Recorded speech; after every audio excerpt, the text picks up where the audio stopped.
Hey, what's up guys, and welcome back to another Dragon Ball Super review. Today we're going to be discussing episode 78, talking about how all the gods are now in shock. The tournament is underway. We've been waiting for this for a long time.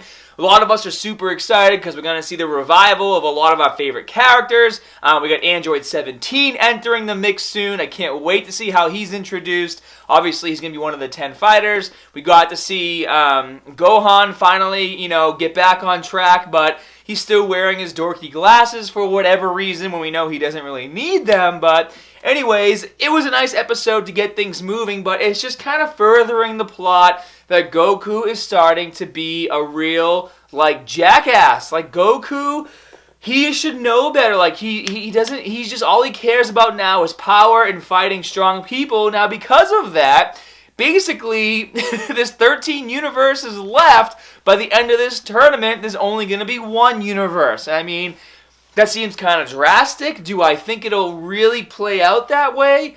I don't know. I really can't say that I know or not. I don't know. Maybe Goku will plead the Omni King not to erase universes. Maybe they'll be so impressed by the outcome of these challenges that maybe Goku and his friends can convince the Omni King, hey, if you guys enjoyed the tournament so much, maybe you shouldn't erase all the other universes so we can keep doing this every single year or so, or make it some kind of annual event. Those are some possibilities that I'm thinking of, but even after Goku finds out that he's basically put all the universes' base existence into jeopardy, he still doesn't seem like he gives a shit. It kind of bothers him, but the level of it bothering him is here, and his excitement to fight strong opponents is here. So it's what the hell is going on inside Goku's head? I did think it was cool how they're having the preliminary match. There seems to be some question as to why Universe 9 was chosen out of all the other universes to have this preliminary matchup. And to be honest with you guys, after watching Basil fight Boo and Boo take a beating, it was very clear that Boo was basically just letting Basil beat the crap out of him. He didn't really seem to care at all. He didn't counterattack at all, doing what, the Saiyans do best, which is measuring up his opponent and, getting ready to play, which is during the Boo saga, Boo kind of did the same thing. He measured up his opponents, and when he fought the Z Fighters and beat the crap out of them. So it seems like that's what's happening right now, and Basil's not that strong. And maybe the reason why they picked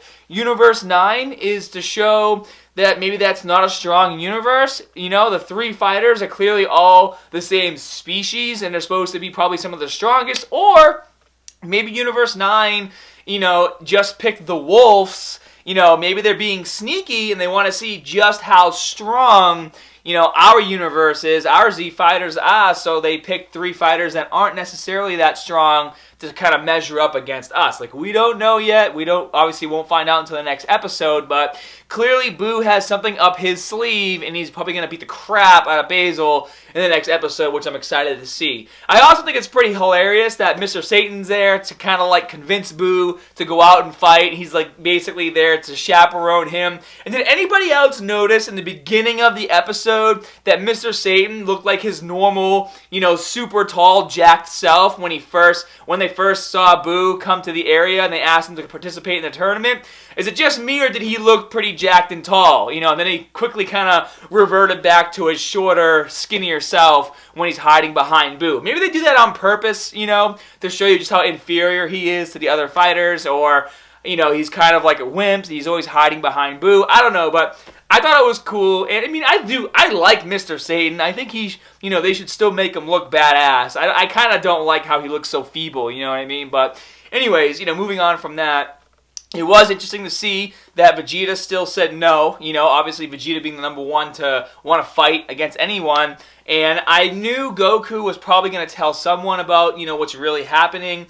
And it was nice to see him tell Gohan and be like, hey, listen, by the way, this tournament's a little different. And it definitely gave Gohan that little nudge that he needed to take this fight seriously. And, as we've seen with, many fights in the past, that Saiyans truly, tap into their true power when they have something to protect. And I thought that scene was really cool when Gohan kind of turned around and then the camera kind of panned to the right and he said, I have something worth fighting for, and it showed his family in the background. And speaking of that, because I'm keeping up with Dragon Ball Super on Adult Swim, this week's episode is the one where Beerus slaps Bulma in the face and Vegeta loses his shit.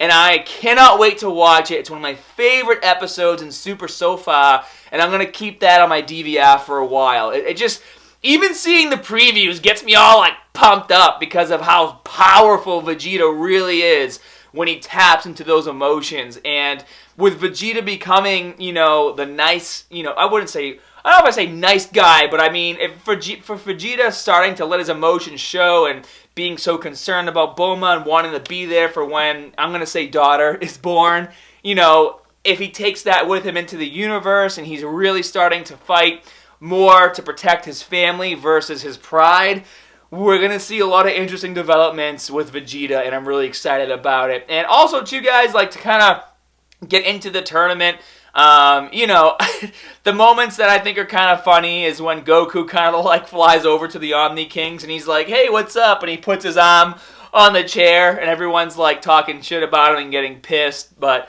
I feel like they're kind of making him too stupid. Like they're going out of their way to make him look really stupid. Like we know he doesn't have any like sense of being formal, but I mean, he's in the past, he's been a little better than this, but seeing all the other gods of destruction was pretty cool. But it's just funny, like every other universe except I think one, all the gods of destruction and the Supreme Kais, they just look so evil and menacing, right? Like, did you guys pick up on that?